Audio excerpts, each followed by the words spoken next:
Bon, bon, je vais aller rapidement. Sur la Falémé. Ouais, Non, on n'a pas défini les temps. Non, écoutez, le code de conduite, c'est 30 minutes. Non, écoutez, pour les 2 minutes, c'est à eux de s'organiser. Ce n'est pas à vous de définir. Voilà.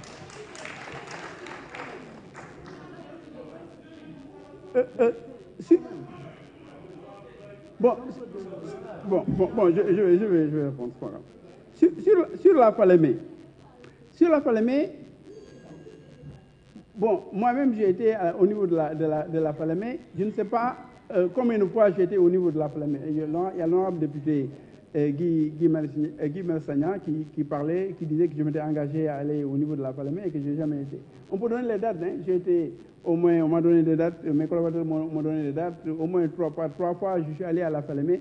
J'ai visité moi-même la Falémé, je connais bien la Falémé, j'ai visité les orpailleurs, j'ai visité ceux qui ont une autorisation de semi-mécanisés. C'est vrai que nous donnons des autorisations de semi-mécanisés à des sociétés sénégalaises. Mais quand une société sénégalaise va chercher des partenaires et des partenaires chinois, nous ne pouvons pas intervenir à ce niveau-là. Nous ne pouvons pas dire, nous vous donnons cette autorisation, mais vous n'avez pas le droit de contracter, d'avoir un partenaire. Nous ne pouvons pas le faire. Bon, c'est vrai, maintenant, il faut surveiller cette question-là, bon, parce que ça peut avoir d'autres conséquences. Bon, parce qu'au niveau de la Falémé, bon, c'est récemment qu'il y a les autorisations de semi-mécanisés. Avant, c'est leur péage. Tout ce qui a été fait jusqu'à présent, c'est au niveau les dégâts les plus importants, c'est au niveau de leur péage. Et la Falémé, pour ceux qui ne connaissent pas, sépare le Sénégal et le Mali. Et donc, c'est un cours d'eau, donc ça dépend non pas du Sénégal, ça dépend du Sénégal et du Mali, ça dépend de l'Anvers. Bon, donc si on interdit, par exemple, le versement de produits, de certains produits au niveau du Sénégal, et on ne l'interdit pas au niveau du Mali, ça ne sert à rien, c'est le même cours d'eau, qui n'est pas très large d'ailleurs. Donc, c'est forcément une opération que l'OMVS doit pouvoir organiser. Et le président de la République a écrit à l'OMVS, l'MOS maintenant, a convoqué une réunion au niveau de Bamako il y a quelques jours, où un rapport a été présenté pour voir quelles sont les mesures que l'OMVS et que les États doivent prendre pour sauvegarder la Falémé. Donc, c'est une question transnationale, ce n'est pas seulement une question qui concerne la République du Sénégal. Donc nous sommes en train de travailler sur ces questions-là.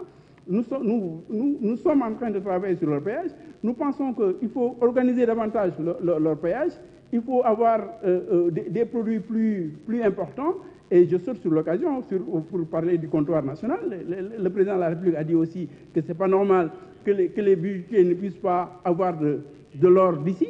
Et à ce moment-là, donc, une partie de l'or industriel devra être acheté par le comptoir et vendu aux bijoutiers. Mais aussi, on a dit qu'il y a quand même beaucoup d'or. La NSD donc, a estimé qu'il y a près de 5 tonnes d'or qui passent par le Mali et va au niveau certainement des pays, de certains pays, à Dubaï notamment. Mais ça fait, si on calcule comme ça, la tonne d'or aujourd'hui coûte 40 millions. Donc, la tonne d'or coûte 40 milliards. Donc, les 5 tonnes d'or, c'est 500 milliards. Voilà. Donc, c'est important quand même de savoir, de gérer ce circuit-là. Et nous sommes en train de travailler pour vraiment définir une bonne méthode pour pouvoir aboutir à des résultats au niveau de l'ANC. Donc, je pense qu'en relation avec le ministère des Finances, nous allons pouvoir créer rapidement cette société et pouvoir avancer et avoir des résultats au niveau donc, du comptoir d'or, national d'or. En vous remerciant. Merci, monsieur le ministre. Ministre des Finances, vous avez la parole. Mais je voudrais demander aux collègues quand même qu'on ait un peu d'indulgence. C'est vrai, on a dit 30 minutes, mais un dépassement de 3 minutes, quand même, on peut l'admettre. Merci beaucoup.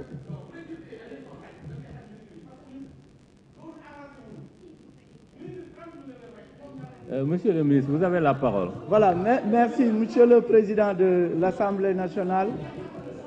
Honorables députés, bon, je pense que les quelques questions auxquelles j'apporterai des réponses, c'est très important, c'est que à l'ouverture le 26 octobre de la Commission des finances, dans ma présentation, j'avais qualifié ce budget d'historique pour 3 raisons. La première raison, c'était historique parce qu'avec un montant de 7003,6 milliards, le budget établit un record en 2024. Deuxième raison de l'historicité du budget, c'est parce qu'à cause des retards de production de pétrole et de gaz en 2023, c'est ce budget qui va permettre au Sénégal de toucher ses premiers revenus dans le domaine des hydrocarbures. Troisième raison